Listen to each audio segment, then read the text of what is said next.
Hello viewers, আজকে চলে আসলাম একটা মিনি ব্লগ নিয়ে। আজকে চলে এসেছিলাম বহরমপুরের বনেদি হেঁসেলে।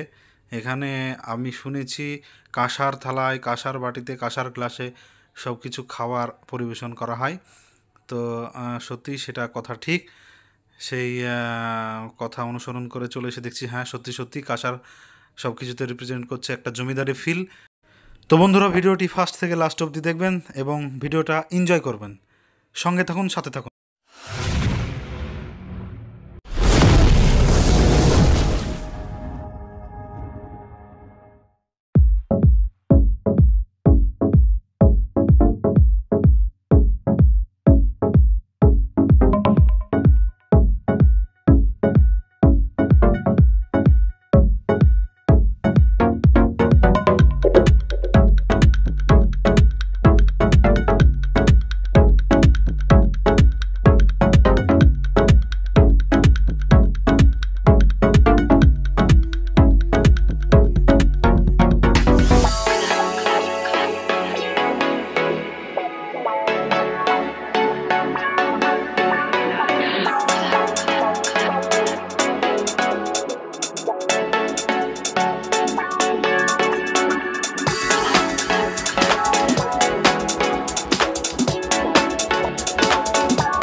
তো গরমকালে বহরমপুরে ঢুকেই যেটা প্রথম কাজ সেটা হলো ঠান্ডা লস্যি পান করা।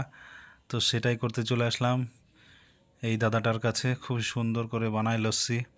আমি যেহেতু টক লস্যি খাবো, কোনো সুগার থাকবে না, কোনো মিষ্টি জাতীয় কোনো স্যাকারিন থাকবে না, তার জন্য আমি ওকে বলে দিলাম। বললাম যে টক দইয়ের লস্যি নেব। ও বললো ঠিক আছে, টক দইয়েরই বানানো আছে। দিয়ে সেই লস্যিটা আমাকে দিল। লস্যিটা পান করে আমার যতগুলো কাজ ছিল, কাজ সব শেষ করে সেই বনেদি হেঁসেলে যাব। আপনারা ভিডিওটা দেখতে থাকুন, সঙ্গে থাকুন।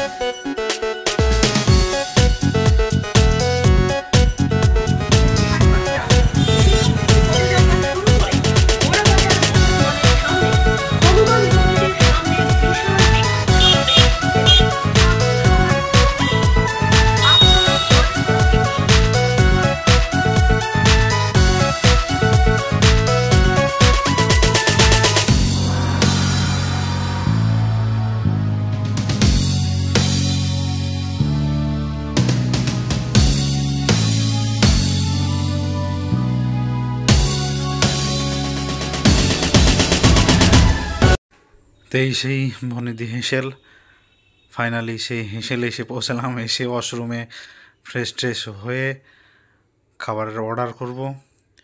তার আগে একটু অ্যাম্বিয়েন্সটা দেখিয়ে দিই হোটেলের। খুব সুন্দর ডেকোরেশন করেছে।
তো বন্ধুরা, এই ছিল আজকের ভিডিও। খাবার দাবারের ব্যাপারে কোনো বেশি কথা বলবো না, যেহেতু আমি ফুড ব্লগার না। তো আশা করি ভিডিওটা ভালোই লাগলো আপনাদের। যদি ভালো লাগে চ্যানেলটিকে অবশ্যই সাবস্ক্রাইব করবেন এবং পাশে থাকা বেল আইকনটি প্রেস করে পাশে থাকবেন। এবং যদি ফেসবুক থেকে দেখে থাকেন অবশ্যই চ্যানেলটিকে ফলো দিয়ে রাখবেন। ধন্যবাদ। আবার আসছে একটা নতুন ভিডিও নিয়ে। ততক্ষণ পর্যন্ত ভালো থাকবেন, সুস্থ থাকবেন। চুপ। টাটা।